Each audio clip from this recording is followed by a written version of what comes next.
be a reversion to a regulation of some internals of the network architecture, but I think that most of us probably wouldn't debate the assertion that, at least over, say, the next decade, that the internet is going to be owned in a distributed fashion.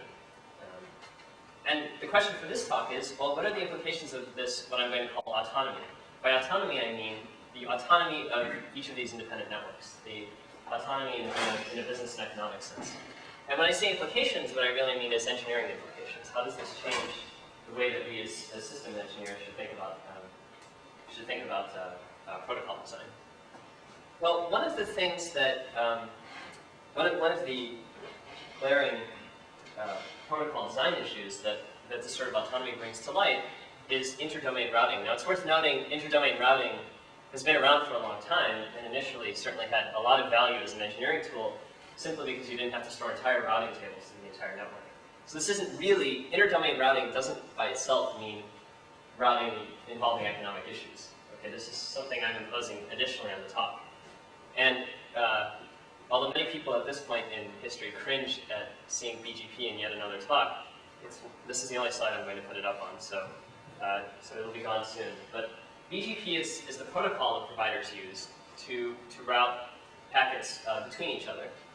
And the key features of BGP that I want to focus on, first of all, it's destination-based routing, and that really means not source routing. So for each destination in the internet, BGP tries to build a tree that tells you how packets should get from any particular origin to that destination.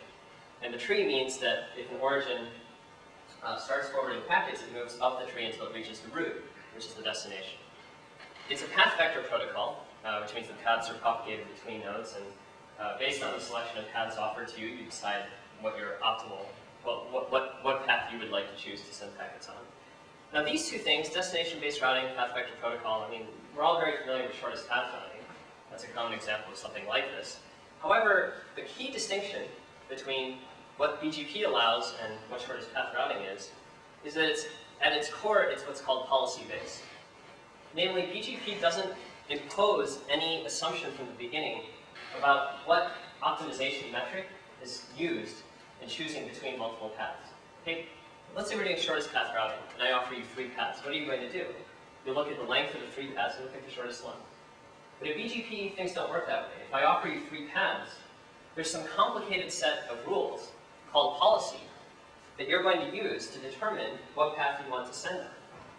And most importantly for our purposes, each provider independently chooses their routing policy. So I have certain business goals, and I use the rules that BGP allows me to set, these policies, as a way of implementing business goals that I have.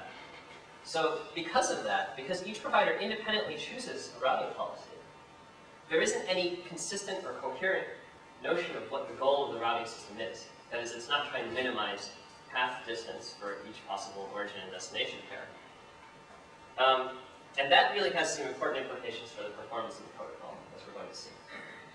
I mean, much of what I'm doing at this stage, in this talk, in contrast to most talks I give, I'm spending a lot of time on the introduction and motivation, because this is where I feel I feel like a lot of the contribution in this work is about changing from intuitions that we had about how economics affects engineering into a formal description of the world. So it's quite a bit heavy on modeling, I think, so I want to spend some time on that. So I think a reasonable question, of course, is why is policy needed in the first place? And in particular, why isn't it true that the interdomain routing protocol is also, say, a shortest path routing protocol? I'm going to give 2 examples. They're stylized examples, and they're I think, very close to real examples, but there's many more examples besides this as well that suggest why you need policy. So this is by no means an exhaustive list. Now, the first example is that you need policy to be able to implement contracts that you have with other network providers. Okay? Now here's 2 examples of the most common kinds of contracts that you see in the internet. One is what's called a transit contract. So here, B is transferring dollars to A. And in return for those dollars, B is anticipating that A will carry whatever traffic it gives it. Okay? This is an example, this arrow right here is an example of what's called a transit contract in the interdomain routing world. So B has some cost incurred for this contract with A. On the other hand, another example of a very common contract is what's called a peering contract, represented by the double arrow. between B and C.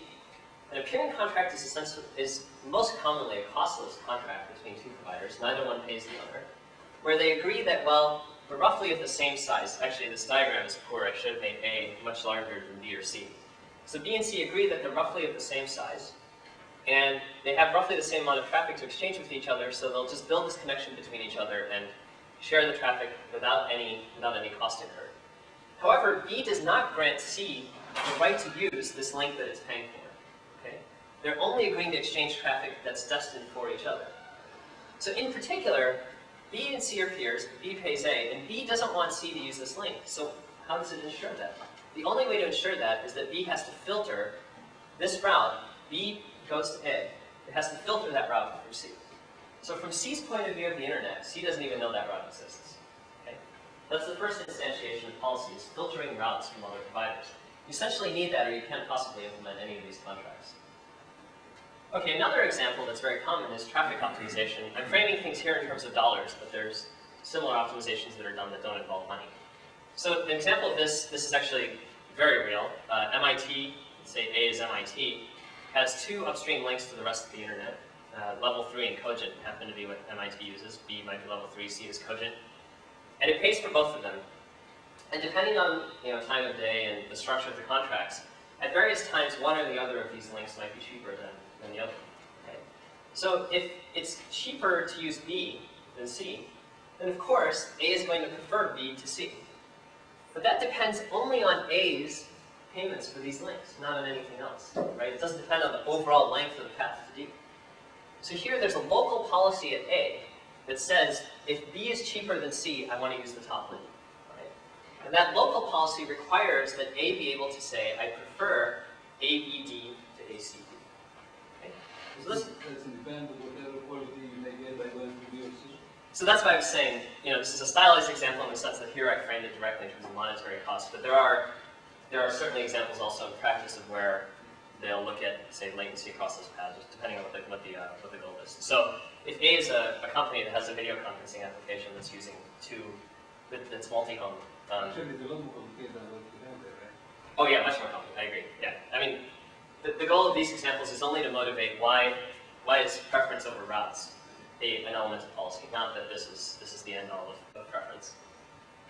So the next slide will make that clear. Namely, based on the previous two slides, what I'm claiming is there's really two components of policy that are critical. Right? There's ranking the routes that outbound traffic is going to use. So where do I send traffic out from the network? I need to choose between the routes offered to me. But there's also this critical issue of filtering the routes that inbound traffic will use. So I have a collection of routes that I'm using, and I can choose who I pass those routes on to. And I don't pass all routes on to everyone, as we saw. Okay, that's critically different from the traditional way that we think of routing protocols, I think, is so, for example, shortest path. If a route exists, it gets advertised typically, and that's not true here. Of these two, ranking and filtering are both critical in policy. Okay, but for the purposes of the talk, I am going to put one on a higher platform than the other. And the one that I put on a higher platform is filtering. I'm going to say that we view filtering as an inalienable right needed to implement contracts. That's a very strong statement, I think, and certainly one that you can argue with. But let me put it differently. Let's suppose that we didn't grant providers the right to filter routes however they wanted to. Then what we would be saying is that exogenously we're imposing constraints on who they can accept traffic from. And we're essentially going to be forcing them to accept traffic from some providers and not from others. Right? And if you say that, then a provider's response will be just to take down line cards, the hardware, and say, fine, you can tell me that if this route existed, I'm going to have to advertise it, but then I'll just take the route down. So they have ways that they can get around our attempts to constrain filtering. So at least as an initial thought experiment about where economics meets engineering, it's a reasonable thing, I think, to say filtering is something that we probably, if providers act autonomously, then filtering is something that we need to let them do. And then really what that leads us into is asking, well, if we're going to leave filtering very expressive, how expressive can rankings be to guarantee good properties of the routing protocol? As a starting point, I think it's worth noting that when the policies are very rich and expressive, you can easily demonstrate that there's oscillations in the routing protocol. Okay? This is a very classic example, first introduced by Varadhan et al. in a paper about 5 or 6 years ago, and then used as well by Griffin in a 2002 paper, Griffin et al. In a 2002 paper. So it's a very simple example, and I first want to pause just to demonstrate, just to explain some notation. A box like this with a number inside represents an AS, a provider. The listing of numbers next to the provider represents their ranking over path. Okay? So in this case, this means that provider 1 prefers path 120 to path 10. And the arrows, the black arrows, represent the paths that the providers are currently using. So let's assume we have a routing system that consists of only these 4 providers, and that currently the filters have been set up so that the only paths visible are the ones listed, and the preferences of the providers are as listed. Okay? Now remember, it's a destination-based protocol, so it has to build a routing tree ultimately if it converges. Right? And in this case, the destination is 0. So we want to build a routing tree that terminates at 0. Okay? So, well, what happens starting from this point? 2 looks around at the set of paths available and notices that 3 is using the direct path, and 2 prefers 230. So remember, this filtering has been set up so all these paths are visible. So 2 can see that path is available, and it makes the switch to use that path. It's the red switch. Now as soon as 2 does this, in a destination-based routing protocol, the path 20 that 1 was previously using as part of its path is no longer available. Okay? So 1 can no longer go through 2. So that path breaks. And when that path breaks, 1 has to switch and use 10. And now if you look at this, this is just a permutation of the initial condition. So the same thing will repeat in loss. Okay. Simple example, but very illustrative. This clearly distinguishes, it explains the difference between shortest path routing and policy routing. So I think, I think this is a very simple example that just shows, well, obviously you can't have unrestricted policies for the providers. There's a classical result in economics that's very similar to that, I think, or class of results in economics, on impossibility theorems and what's called social choice theory. So social choice theory has a very simple goal. The goal is that preferences... I have a question. If people are signing contracts, they have anything between the ears, they will check this kind of policy and they will discover this right away.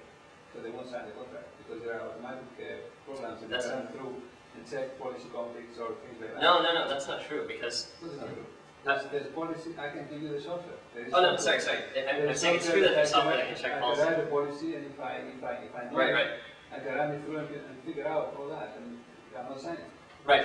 So that part is true, that there's software. What I'm saying isn't true is that all the policies aren't visible to everyone because of the sort of thing I was describing. They're visible to the person who has the physical hardware network. Right, but in this case, right, who would detect... If he's not interested in losing customers, he will do it himself. No, but ex ante, there's no way for any one of the providers to detect that an oscillation is going to occur because they don't all know what paths are going to get filtered to begin with. But the person who has the physical, like the Quest, that has the network, does know their policies, and if they are interested to satisfy customers, they ought to run them. Right, what I'm saying is that oscillations... That's how we fix that problem, if there is indeed such a problem. No, so what I'm saying is that oscillations are not a function of just one... There's no way that one provider can sit down. Look at that. This is what I'm saying. You have 50 providers in Quest. I have the actual fiber optic network, and you want to use it, okay? And I'm selling that to you and to the other providers. So to have you satisfied, I will require that under confidentiality I'll get your policies and check them against this kind of thing. I see. So that assumption, right. Sorry. Let me distinguish what I mean by provider. By provider, I actually mean the owner of the network hardware. So the internet itself is split into multiple quests. So there is no one high overarching quest that can look at all the network. That's the issue. Okay. So a good example might be, say, AT&T Sprint, UUNet. So your framework, the sellers and buyers are the providers of a network. Right, not the network services. Right. Not network services. Now it is true. Sorry, just as an aside, it's worth noting, large content providers are also, major ASs in the space. But right, I'm talking actually about the providers of the network services. Good. That's a good question. It's a good clarification. So I think what we want what I call safety. Safety is really here the CS term for convergence or stability. We want the protocol to always converge and be stable. We want autonomy of policy choice. That is, that providers locally choose their policies independently of other providers. And as I argued, we want them to be able to filter in an unrestricted way. We don't want to put constraints ex ante on the kinds of filters they can use. So then the question is, there's only one thing left that I talked about that can get constrained. There aren't that many options. So the question is, how must the protocol that satisfies these three things constrain expressiveness? How expressive can the rankings that you're allowed to choose be if these three things are satisfied? And when I say, oh, sorry, that's especially embarrassing. So how expressive can such a protocol be? What I mean by that is that any protocol has the property that through the parameters that you set, you express a ranking. So by changing the parameters that you set, that you allow the providers to set, or by constraining what those parameters mean, you are implicitly constraining rankings. So in the design of the protocol, constraining rankings is actually something that you do implicitly or explicitly, whether you know it or not. And so it's a reasonable question to ask, if we're designing a protocol that satisfies these three things, how should we design those constraints? And I'm going to argue that under a reasonable formulation of this problem, if providers directly choose their rankings, then a protocol satisfying those conditions essentially has to allow them to only choose shortest top count rankings. This has the flavor of an impossibility result from social choice. If I'm aggregating individual preferences, about which I know very little, and I want to satisfy some really nice robustness properties, Arrow's impossibility theorem has some assumptions under which it shows that a dictatorship is the only social choice that works. This is a version of an impossibility theorem which says that the only choice of ranking you can allow is shortest top count ranking. In other words, there isn't really any choice at all. Okay, so there's a lot of choice in filtering still, but none really in the ranking. And this is overstated in some sense, in the sense I'll describe at the end of the talk. Okay, so just to give you an overview of where we're going to go from here, I'm going to digress for a little bit to talk about concepts that allow us to reason about safety without actually getting into looking at dynamics of the protocol. And then use that to formulate a version of this problem in a formal sense, for which we can state this theorem. If I have time, I'll try to get into the proof in a little bit more detail, and then conclude by talking about steps forward from such a negative result, okay, and why it's maybe not as negative as I think it is. Okay, so one of the problems with talking about convergence of a protocol like this policy-based routing protocol is that it's very complex. I mean, first of all, it's not a differential equation in the sense that I was used to anyway. So there isn't any kind of nice mathematical theory in which to talk about convergence. And so looking at the dynamics directly is pretty painful. One of the nice advances recently was that Griffin et al. In 2002 introduced a static notion of a dispute wheel that allows us to reason about safety without actually listing out protocol dynamics. Okay? So let me explain what I mean by a dispute wheel. A dispute wheel is the following. It's a collection of nodes that form a wheel. So in this case, those nodes are going to be 1, 2, and 3. And a pair of paths for each node with the property that, first of all, each node prefers what I'm going to call the indirect path to the direct path. So those are the paths in italics here. So each node prefers the longer path, in this case the shorter path. But what I mean by indirect and direct will become more clear in a second. And more importantly, the tail of the preferred path, here that's 230, is itself the less preferred path to the next node. Okay? So 230 is the tail of this path, that's the less preferred node for node 2. 310 is the tail of this path, and that's the less preferred path for node 3, and so on all the way around the cycle. So in particular, if we draw out what that relationship between paths looks like, you get a graph that looks something like this. Now note this is not a topology. Nodes appear multiple times in this graph, but what it represents is the following. I have a path, a direct, in quotes, path to the destination, which is the lower preferred path, 120, 230, 310. Those are the three paths on this focus. On the other hand, I could go clockwise to the right, and if I use that link and then the remainder of the path from that node, I would prefer that path to the one that I had here. And the structure of this graph is such that essentially what Griffin predicts would happen is I would always want to switch to the right. Okay? So I would switch here, and that would break this path. So he would no longer be able to use this, and he would switch to being correct. And you'd see the same kind of permutation we saw in the beginning, the very, very simple example that I gave. Okay? Now, on the other hand, it's clear that that can't happen directly in this example because 2 appears in both places, right? So how can I switch from this path to this path?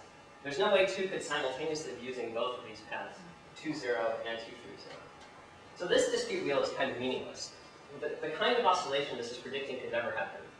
And indeed, for this graph, it's always the case that you converge to the black arrows drawn here, the direct paths, using the direct paths. So dispute wheels seem to have some relationship to oscillation, but it's not perfect.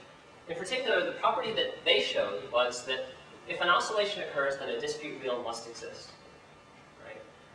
And that means that no dispute wheel is only a sufficient condition for safety, but it's, I think, in the wrong direction. What we really need is a necessary condition for safety. And more importantly, a serious problem is that it requires global knowledge. So of the sort that you were asking about, Professor Barnes, if we had global knowledge of the preferences of all the providers, then we could run a check to see if no dispute wheel exists. It's worth noting that's an NP-hard problem, but it is one that we can check. Okay, so I didn't like this fact that it's a sufficient condition for safety, and so instead we needed something where we could guarantee, we could show that existence of some object ensured that an oscillation would occur. And it turns out that all you really need to do, the real problem in this dispute wheel, is the fact that nodes repeat. But if nodes didn't repeat, then if you filtered in such a way that the only paths remaining were the paths in that wheel, you could guarantee the oscillation would occur. And it would be in exactly the same form as the example I gave before. Say all the nodes start with their direct paths. One of the nodes will switch to using the indirect path. And from that point on, the oscillation will just move around the ring in the same fashion I described before. I don't want to get into the detail of that dynamics at this point, but if you understood the simple example earlier, it's exactly the same fashion of oscillation. So the killer here was that nodes repeated around the ring. So this sort of thing, there can never be a switch from this path to this path. But if nodes don't repeat, that switch is possible. Okay? And so if nodes don't repeat around the dispute ring, then you're guaranteed that if filtering is unrestricted, an oscillation could occur.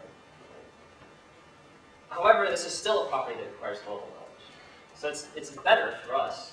That is, if I'm trying to prove, remember my goal here, right? I'm trying to prove convergence of systems where providers have great freedom in how they filter paths. And here I've got a big step forward. Namely, I have an object where if that object exists, there will be oscillations if providers have freedom in how they filter paths. But my problem is still that this requires global knowledge. And I don't want to prove a result involving global knowledge, because I want providers to be able to independently choose their policies. And based on these local choices, be able to prove something globally. Okay? So that's the next step forward. We need to move from global to local. And by local, what I mean is that providers locally choose their policies, as I said. And that's what I call autonomy earlier. So we define I don't know why this happens on the transition from EE to systems, but there's a lot more acronyms I found on the networking system side. So this is one of them for us, which we call the ARC function, an autonomous ranking constraint function. So that's a very complicated term, and it's not really worth discussing what all the terms in there just mean yet. Let's just refer to it as an ARC function. I think the better way to think about it is that it's an abstraction of a protocol that respects autonomy. And what does that mean? I present to you, I'm Cisco, I present to you a piece of software for how you're going to set your policy inside of the router. Now, I don't tell you that when you program that piece of software, you have to go consult other providers and decide what you're going to put in. You have your own policy, and you sit down and you enter some code, and that code is represented, is an instantiation of your policy. And you choose that code independently of everyone else. So based on the directives I give you inside of that software, I'm giving you a protocol, and that protocol respects autonomy. You choose that policy without consulting anyone else. Okay? And in choosing those parameters in the code that you enter, you are implicitly choosing a preference relation over paths and a set of filters that will be expressed. Okay? So while this is an abstract concept, I believe it's a representation of a very real thing. And any autonomous protocol seems like it should look something like this. So what that means is, what we abstract it as is the following. I select a ranking over paths that I have, and I pass that into the protocol. And the protocol says accept or reject. What you can think of this as is the following. You know, I'm AT&T, and I have some policy of how I want to rank paths that I have available. You're Cisco, and you give me a piece of software. Now, an alternative to giving me the piece of software is to give me a black box that just looks at my policy, my ranking, and says, accept, yes, I can express that in terms of the code that I have, or reject, no, there's no way that you could possibly program the policy that you have into the software language that I've given you. Okay? So this is an abstraction of the restraints that, or the constraints that the protocol itself places on the rankings that can be expressed by an individual provider. And the key point, of course, is that it acts only on a single ranking. Okay? So in other words, there's no joint constraints between multiple providers. Just like in the internet, there's no joint constraints on the policies that I choose and you choose. I choose my policy and you choose your policy. So this is what I feel, I mean, it's such a simple idea, but it really is, I think, a step forward in the modeling because it's important for us to realize that such a protocol should only act on a single ranking. Are there any questions on that? That's really, I mean, it's not stated as such, but it's probably the most critical assumption in the talk. Okay. So, key properties of an R function that we want it to satisfy. Right? And what this means is, it's not enough to just say it's a function. We need to write down certain assumptions that reflect the fact that we're thinking of it as this abstraction of the protocol. Well, one thing is that if I'm AT&T and you're MCI, and the protocol lets me express a certain policy, it should let you express the same policy. There shouldn't be constraints that depend on the specific number that was assigned, or label that was assigned to me and to you. And what does that mean? It's a very precise mathematical statement. It means you have what's called permutation invariance. So remember, this function takes as input a set of ranking over paths, and it spits out accept or reject. So permutation invariance says, if I simply permute the labels of all the nodes and build a new ranking after that permutation, the results should match the result for the old ranking. Right? So suppose for this ranking here, the function returns accept. If I permute, so 1 goes to 2 and 2 goes to 3, and 3 goes to 1, I have a new ranking, and that new ranking is node 2's ranking. Now that ranking, I guess for lack of a better term, has the same structure as the previous ranking. It just differs in the labels of the nodes. And of course it should return the same answer. I think that's a very natural concept that just about any protocol you can think of is going to satisfy, simply because it doesn't seem very natural to hard code constraints based on a yes number. I guess it's worth noting one thing. Tie breaking is something that could depend on a yes number. But tie breaking is something where you could say, no matter how you broke ties, what this would really say is that no matter how you broke ties, that should be accepted. So tie breaking is something that's left up to the provider and not constrained by the function. Just as an aside. But other than that, I mean, most of us could agree that the permutation invariance is something that seems very natural. Questions on that?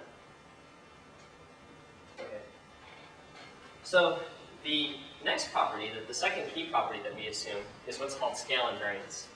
Now, the specific way that we formulate scale invariance, I think, is a debatable issue. I want to state that up front. I think it's certainly, I think it's the difference between a feature and a bug in software. In research, we say it's a research opportunity when there's a debatable assumption. So I don't think the assumption is actually debatable. I think the specific instantiation of it in this context is debatable. So it's worth keeping in mind if you want to ask about that.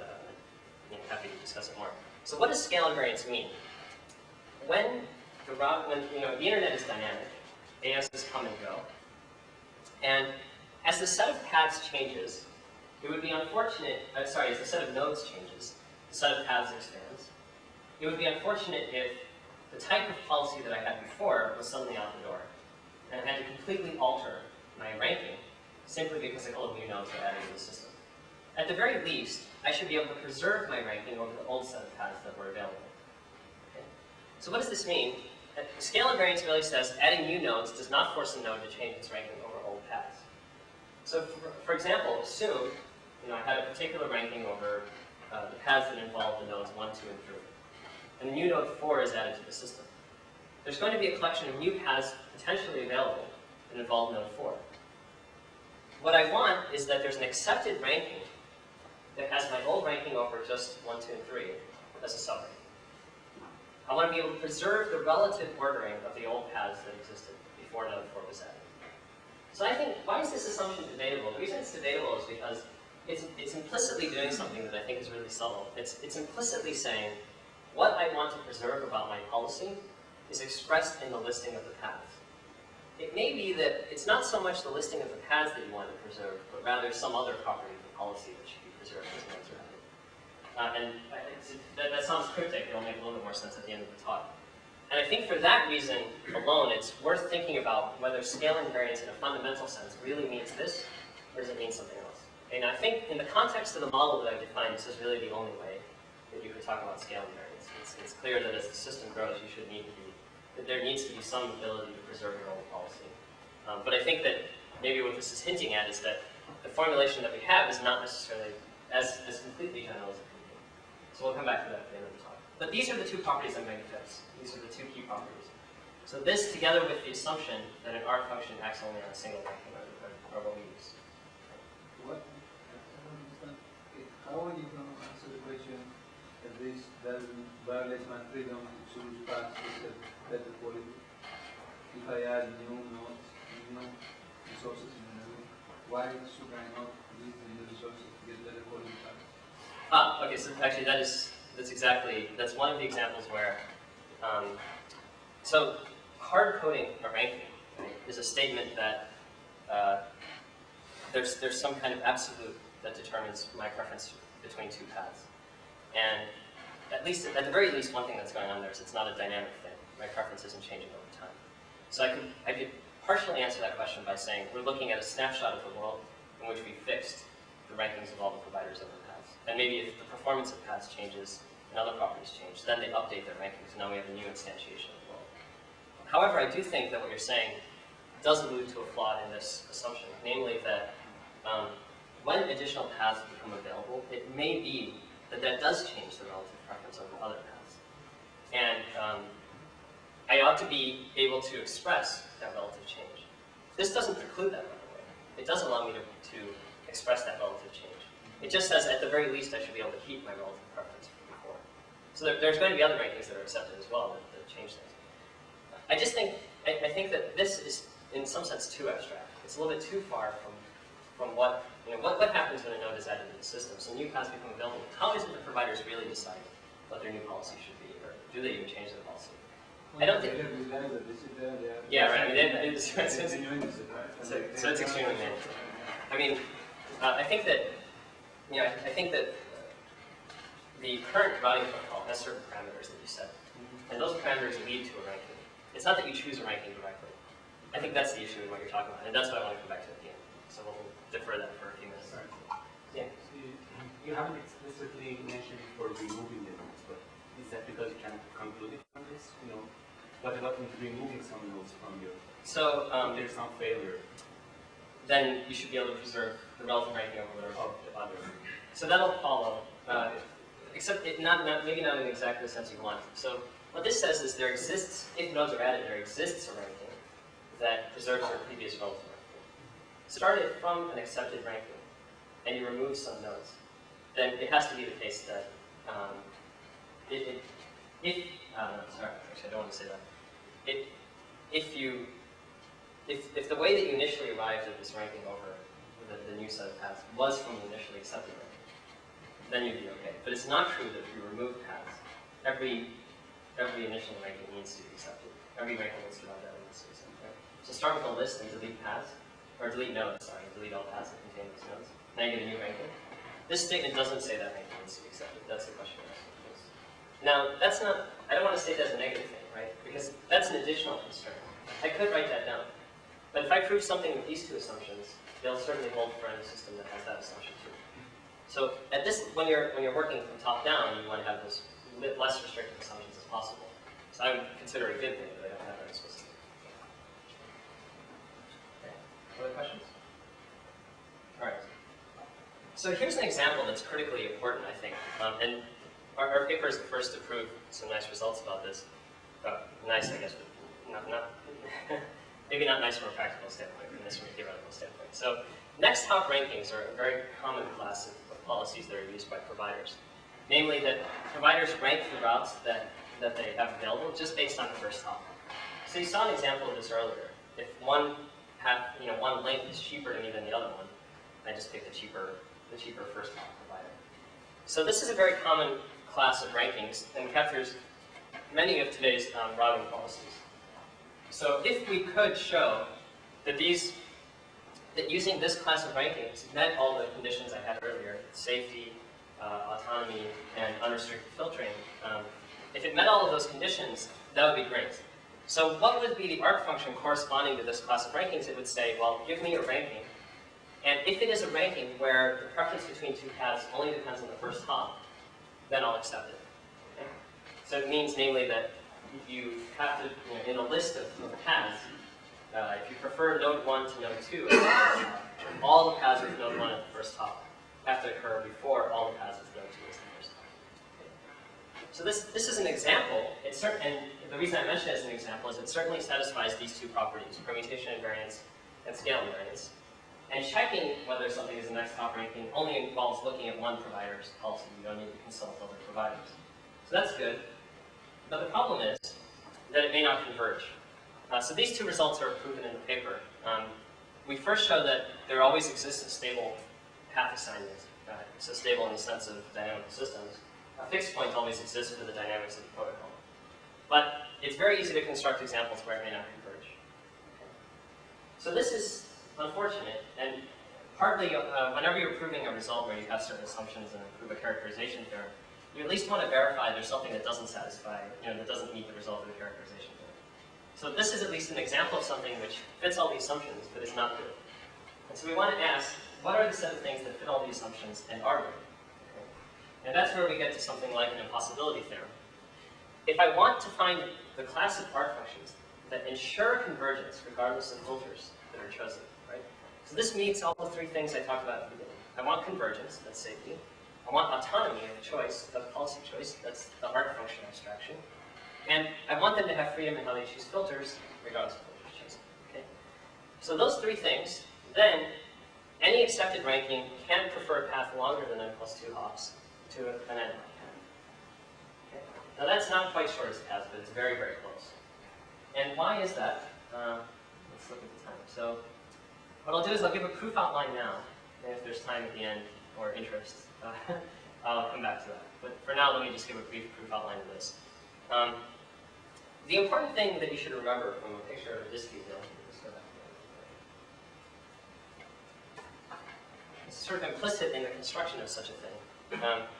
It has to be the case that this path, what I call the indirect path, is longer than the direct path. That has to be true. For at least one node, it has to be true. If the indirect path is always shorter, you can't come cycle back around. Okay? So you have to have at least one node that has an indirect path that's longer than a direct path. And that's the key. That's essentially the key inside of the proof. That if we're trying to build a dispute ring, if there's at least one node that has an accepted ranking with a longer path preferred to a shorter path, we can use that as a wedge of the dispute wheel. And now we're going to permute to go and build the rest of the dispute wheel. Okay? So the trick is to just make sure you can build this permutation. And to build that permutation and to make sure we have a dispute ring, nodes can't repeat. So we start with these two paths, and we don't know anything about them, right? We start with two paths, one of which has n plus 2 hops, one of which has n hops, but we don't know anything about them. Nodes could repeat through both paths. So what do? We add nodes to the system. Namely, we add, in this case, we would add n plus n nodes to the system. And we're able to show, using scale invariance, that now you can find a new ranking and a pair of paths where the first path is preferred to the second. The first path has a length which is exactly 1 hop longer than the second. And most importantly, they share no nodes. And the share no nodes is critical because, remember, a dispute ring is a concept where nodes don't repeat. So the idea is that this first path is going to form the indirect side of the wedge of the dispute ring. And the second path is going to form a direct path of the dispute ring. And the next thing is to permute in such a way as to start filling in the wedges around the dispute ring until you come back to the beginning. And that gives you a dispute ring. Dispute ring implies lack of convergence under unrestricted filtering. So we've shown so we've shown from a rather innocuous set of basic assumptions that any accepted ranking can't have this property. Okay. I think that's interesting. No, in no part of this, I mean, I'll be the first to admit that most of my enjoyment of research derives from certainly finding interesting applied mathematical theory. This isn't by any means the hardest technical proof that I've encountered or worked on. But what I found really interesting about this is that it arises from a very simple set of assumptions, very innocuous, and gives you a rather strong result. You simply can't pass something like this. So it's drawing a very strong connection between two things that were unrelated before, namely autonomy of policy choice and shortest hop count or shortest path volume. And that's a connection I think that's important to make. I mean, that maybe we need to understand the policies that are actually allowed under the conditions that we impose. Okay, so I'll get back to the proof if there's time. But the moral, I want to interpret this result a little bit. It's worth noting that there's a second result that shows that if you prefer n plus 1 hop paths over n hop paths, then you can build a dispute wheel, a made on a dispute ring. This is actually more technically complicated than the previous result, because building the permutation is much harder. But it's possible to show that. Now, on the other hand, I'm not sure what this tells us, because the existence of a dispute wheel by itself doesn't say anything. It's not a predictor of oscillation. But there's this kind of folkwism, I guess, in the systems community at this point that systems with dispute wheels may have bad properties. So for them, at least, this has some interpretation. But again, it's not a formal statement. So my conclusion from this was that essentially only shortest hop count rankings can be accepted. You have freedom in how you break ties. But the bottom line is, this is kind of how we both thought. And that's a really negative result. It seems to be suggesting that there's really no protocol that has this property of convergence, local setting policy, and unrestricted filtering being allowed that gives you any expressiveness in your rankings, right? If you're going to do this, then there's really no reason to allow providers to express rankings in the first place. You just let them choose what routes they're going to filter. But it's like I said, it's in some sense, right, there's something being hidden. There's means of escape that we need to look into. Now these two, the first, I think, is the far more important one, which is what I'm going to call derived rankings. And that gets back to this hidden assumption inside of the theory that I built. We only consider protocols, getting back to your question as well, we only considered protocols where providers directly choose their rankings. Okay, now, there is no protocol where you directly choose your ranking. So using the board, one way to think about this is, we've looked at a space, if you look at ranking space, let's suppose there's two providers. Here's the ranking of the first provider, and here's the ranking of the second provider. We've looked at a set of constraints that has to be a Cartesian product in this space. But there's another world in which each of these providers chooses some set of parameters. They choose those parameters locally. So maybe the set of parameter values that is allowed jointly is this Cartesian product. Okay, so that means he can choose anything here and he can choose anything here. But there's a mapping. That mapping is the protocol that takes this set of parameters into ranking space and maps it into some set that's not a Cartesian product. Right?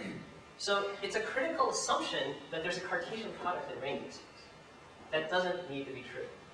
And a great example of this, so that's what I mean when I say rankings can be derived from locally chosen parameters. So a great example of this is the following simple idea. Right? Every provider has certain edges that are incident. Actually, incident might be the wrong word, I guess. Occident? You want the edges that are going out of the network. So a simple thing that a provider could do is choose edge weights for the edges heading out of its network. Right? And then the protocol could route based on shortest paths on this collection of edge weights. Now this actually has a good deal of freedom. I have local freedom in how I set those edge weights. Right? I don't have freedom in how the protocol is going to interpret them. It's going to interpret edge weights as having the same units, for example. So if I set 10 and you set 10, the length of the aggregate path is 20. I don't have choice over that. But I do have choice in how I set my edge weights. And that allows me to express some relative preference over the paths that I look at. And it also allows me to do so, to some extent, on that hop, the one I care most about. Under this consideration, this parameter space here is a vector of edge weights for the first guy, and a vector of edge weights for the second guy. And the mapping here is that the set of rankings that you end up with are rankings that are consistent with some underlying assignment of edge weights to the network. Okay? And that, of course, is not a Cartesian product in ranking space. It's not hard to show that. I mean, easy examples. Just write down some edge weights and build the rankings. You'll see that there's no, just for two providers, there's no mapping that makes this a Cartesian product. So that's an interesting protocol. It meets all the requirements that I had, and it is somewhat more expressive. So it's a reasonable way out. An extension of that recently proposed actually in the same sitcom. This was in sitcom 05, the work I'm talking about, and an extension of this idea that Griffin and Sobrino talked about at the same conference is what they call meta routing, where you think of that shortest path routing in an algebraic sense.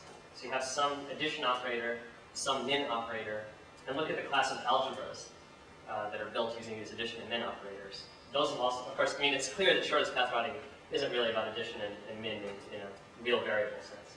It's about addition and min in an algebraic sense. So you could look at algebras which have addition and min operators that aren't the real variable addition and min operators. And they'll have the same properties as well. So these are actually rich and strong generalizations of shortest top count. And of course, my perspective on this is, sort of trying to constrain the class is to ask, are there any others? That is, in some more general framework.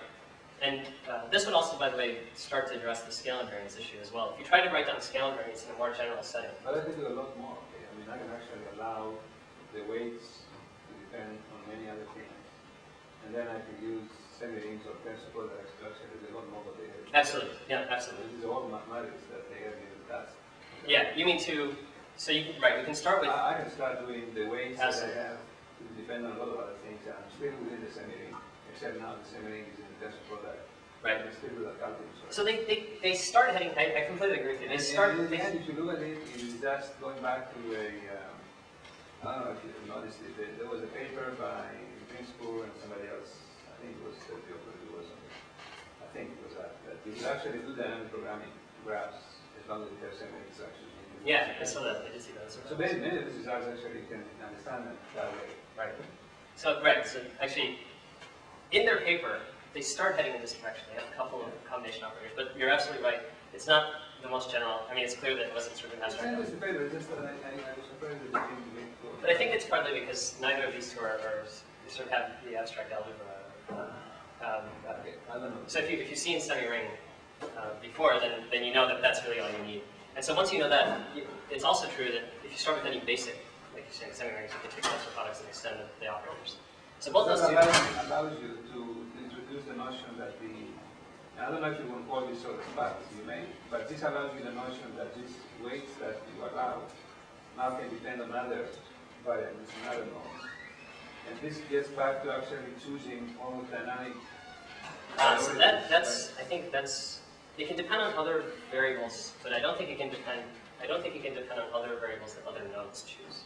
That would violate the assumption that there's a Cartesian product in parameter space. The dynamic programming is what you're talking about. I was interpreting that as saying that there's a more general class of protocols. No, you can do that, but you can do that. You can stay with just the weight not depending on parameters of other nodes. But I'm saying you can even go and say allow, to depend on other things that you observe. Right. Other things you observe, absolutely. As long as they happen as a separate algorithm. Yeah, I completely agree with that. The region that you have, the simplest way to explain to you, suppose you had, that's not the way you're going to do it. But suppose you have a different physical medium that gives you these parameters. Then locally, all you do is you look at your weights. That I agree with. That I absolutely agree with. Yeah, that's right. And that would be exactly like tensor product in this space. Right. So I think the natural generalization. I think though, what's nice about that, and certainly that's the right way to think about it, is there's one algebraic concept that encompasses all these ideas. And I mean, that's the formulation that we're working with now. I think the biggest trouble is once you move to that very general setting, then these ideas of what's really scale invariance, what that means, and also what the right constraints on local choice are much harder. So I'd like to prove an impossibility result that holds in this more general algebraic space. I think there's some gaps in modeling to fill that in, but it would be interesting to do that. And that is enough, I think, to, it's a good union, first of all, of our work with Griffin and Sabrino's work. But second, it's also enough to really suggest a clear way out of the morass that's presented by this paper, where, I mean, this paper is, I think, very negative, our paper is very negative in the sense that it's restricting it too far, and that kind of a generalization would be a perfect way out, and a great community. Now, the other approach that many have taken is to constrain filtering, ranking, and even topology jointly at a global level, and I don't like this approach. I think it would be a good approach if you could show beyond a shadow of a doubt there's simply nothing of the worry if you try to preserve autonomy from providers. But I don't think we're quite at that stage yet, and if you do this, it's very unlikely that providers are going to buy into it, unless those constraints are so weak as to not affect their contractual freedom at all. So I think it's interesting theoretically to take this approach, but it's just hard to see what the path of evolution is. If we believe, again, remember there's only one real assumption that underlay this talk, that you believe that for the next decade, say, the internet is going to be independently owned and operated. As long as you believe that, it really rapidly starts to rule out a lot of the things that you want to look at as an engineer. But it is not. What's that? It is not. It is not independently owned and operated. Okay. Oh, so you missed, that's right, you missed the first slide. Okay. No, I mean, everything is controlled by people like Cisco, where the bigger hardware is becoming internet and so on. So there's nothing there. No. That's actually, no. Actually, sorry, that fits the talk. Somebody's pointing you on the nose, and you may come up with No, that's exactly right. That's the point of the talk. So the point of the talk is that an engineer does have a lot of control. The engineer determines the language that a provider plays with, and that is a lot of control. But at the end of the day, I have to respect some things about the fact that they're economic entities, and those some things, I think, are captured by this Cartesian product. And I mean, that's the modeling advance, is to say, okay, it is true that I'm an engineer and I have control over what providers can do. But it's also true that providers are independent business entities. Where do those two things meet? I argue those two things meet in me saying that the protocol can be very tightly controlled, but only insofar as it still gives the Cartesian product in some space in which the providers express it. Yes. That's the point. I think that alone, it's amazing that this alone, or I should say this alone, is enough to prove some sharp results. So that's what I mean here when I say that economics meets engineering. I had a nice discussion today about some of the flaws in applications of economics to engineering and networking. I feel like this one is perhaps less flawed than some of the other work that I've done, in the sense that I feel like it's more minimalist. It's taking, I feel, almost as little as possible from the economics of providers, and as much as possible from the engineering freedom that you get, with the exception of this issue that I raised here. That's a big one. And asking where they meet, and sort of exploring the trade-offs between these two engineering issues, this engineering issue, convergent routing protocol, and these economic issues, provider autonomy and expressive policy space. So I think this is a good, it's a good high-level point that I'd like to make just to close, which is that I think that when I think about where economics and networking meet, I think that's the critical issue. There's lots of high-level game theory questions you can ask about incentives, but at the end of the day, I think what really matters is that when we sit down and design protocols, protocol design itself is an act of constraining what the players in the network will do. And there's some aspects of the characteristics of the players that should enter the thoughts about protocol design, and others that don't really matter. And in this case, all I was arguing is that the fact that providers are autonomous, we can pretend that it doesn't matter to how we design the routing protocol, but that would be misleading. We need to at least respect that specific fact when we think about this Cartesian routing. Okay, that's all. Thank you. You have a question? Sorry, I ran a little bit over. Let's thank the speaker again.